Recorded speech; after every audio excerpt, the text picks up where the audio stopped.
आप सभी मित्रों को मेरा नमस्कार।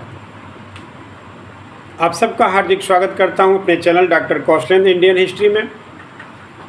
एक बार फिर बंगाल की ओर। आज की टॉपिक है अलीनगर की संधि और गुप्त समझौता।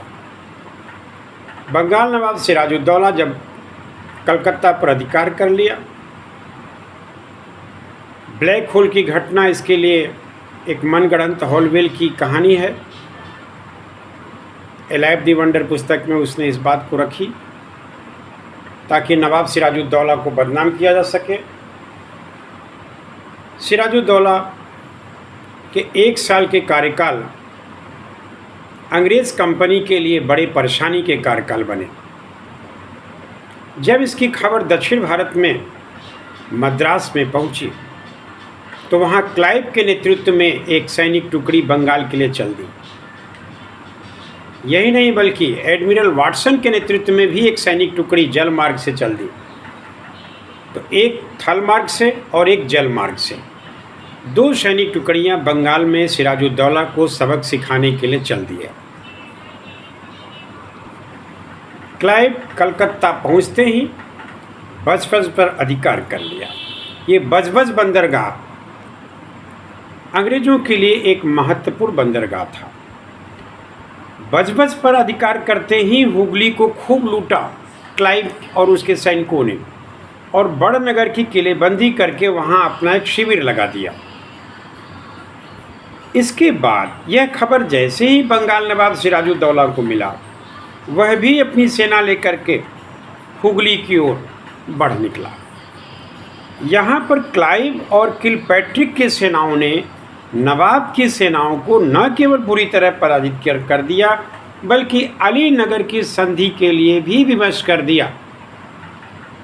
यहाँ यह ध्यान रहे कि अलीनगर कलकत्ता का ही नाम था जिसे सिराजुद्दौला ने दिया था, अर्थात अलीनगर की संधि इतिहास में फेमस है।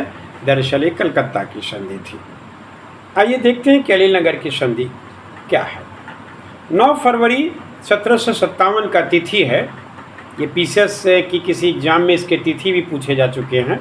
तो 9 फरवरी निर्विवाद डेट है 1757, जब 13 वर्षीय बंगाल के नवाब सिराजुद्दौला ने अलीनगर की संधि अंग्रेजों के साथ संपन्न की। इस संधि में जो शर्तें थीं वही युद्ध की नीति के हिसाब से, यानी कि जो पक्ष विजयी होता है वह अपनी शर्तें थोपता है पराजित पक्ष पर। तो यहाँ विजयी थे ईस्ट इंडिया कंपनी के कर्मचारी और क्लाइव की सेना, और यहाँ पराजित थे बंगाल के नवाब सिराजुद्दौला। इसलिए सिराजुद्दौला पर ये सारी संधि की शर्तें थोपी गईं। उन शर्तों में कुछ का उल्लेख जरूरी है कि अब मुग़ल बादशाह द्वारा कंपनी को जितने भी अधिकार दिए गए हैं उन सभी को नवाब स्वीकार करेगा। नवाब ने इसके लिए सहमति दी।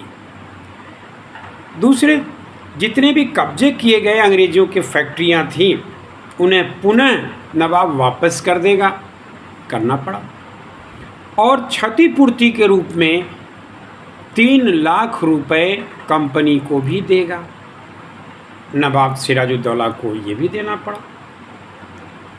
यही अलीनगर की संधि से ही अंग्रेजों को सिक्का ढालने और किलेबंदी करने का वैधानिक अधिकार मिल गया। इस प्रकार इस संधि के शर्तों के अनुसार 19 अगस्त 1757 को भारत में सर्वप्रथम ब्रिटिश टकसाल कलकत्ता में स्थापित किया गया। अलीनगर की संधि के शर्तों के अनुसार अब यहाँ आकर के अलीनगर की संधि के हिसाब से क्लाइव और वाटसन इतने से संतुष्ट नहीं होते हैं। उन्होंने अगला कदम उठाया फ्रांसीसियों की बस्ती चंद्रनगर पर विजय करने का। यहाँ का सूबेदार नंद कुमार था। संभवतः अंग्रेजों ने नंद कुमार को रिश्वत दिया था कि वह अपनी सेना लेकर के वहाँ से हट जाए, और ऐसा हुआ भी। क्लाइव और वाटसन ने चंद्रनगर को अपने अधिकार में ले लिया। इससे फ्रांसीसियों को भारी नुकसान हुआ। इस तरह से बंगाल में अब अंग्रेज़ों का प्रतिद्वंदी मत नवाब ही रह गया। फ्रांसीसी कमज़ोर पड़ गए और ये सप्तवर्षीय युद्ध चल रहा था यूरोप में।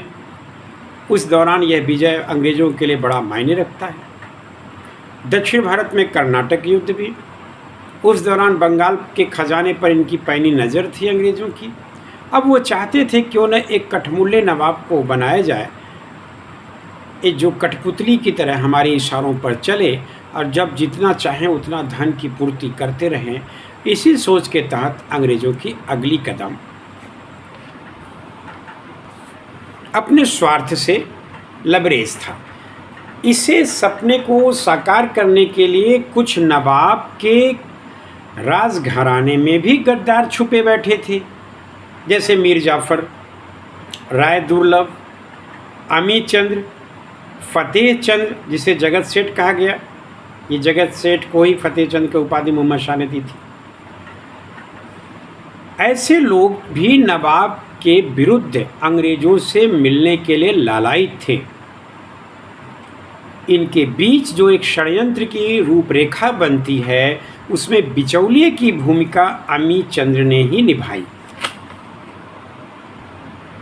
चूँकि इसके कारण भी थे, जैसे सिराजुद्दौला ने सेनापति के पद से मीर जाफ़र को हटा दिया था, इसलिए मीर जाफ़र बहुत खफा था, नाराज़ था। राय दुर्लभ जो दीवान के पद पर कभी रहा करता था, उसे हटा करके सिराजुद्दौला ने मोहनलाल को नियुक्त कर दिया था और मोहनलाल के अधीनस्थ रख दिया था राय दुर्लभ को, जिससे वह खुद को अपमानित महसूस करता था। तीसरे बंगाल के जगत सेठ भी थे जिन्हें कभी नवाब ने अपमानित भी किया था। तो सभी किसी न किसी कारण से नवाब के द्वारा अपमानित किए गए थे, दुखी थे। इसलिए क्लाइव के रूप में उन्होंने अपना मलहम खोजा और उसकी तरीका गद्दारी अपनाया। लिहाजा क्लाइव और इन गद्दारों के बीच में एक गुप्त समझौता होता है और इस गुप्त समझौते में अंग्रेज़ों ने जो मीर जाफ़र के साथ गुप्त समझौता किया, इसमें पहली बात ये रखी गई थी कि अब नवाब मीर जाफ़र बनेगा, यानी सिराजुद्दौला को पराजित किया जाएगा, उसकी हत्या की जाएगी और उसकी जगह नया नवाब मीर जाफ़र को बनाया जाएगा। उसके बाद कंपनी को जो लूट में हिस्सा मिलेगी और 24 परगने की जमींदारी, ये सब मीर जाफ़र दे देगा, यानी नवाब के बनने के बदले में वह अंग्रेज़ों को खुश करेगा 24 परगने की जमींदारी दे करके। यानी किसको क्या क्या मिलेगा, ये सारी बातें क्लाइव और मीर जाफ़र के बीच इस संधि में अमी चंद्र के बिचौलिए या दलाली में तय हो गया। लेकिन बाद में अमी चंद्र को भी लालच आ गया।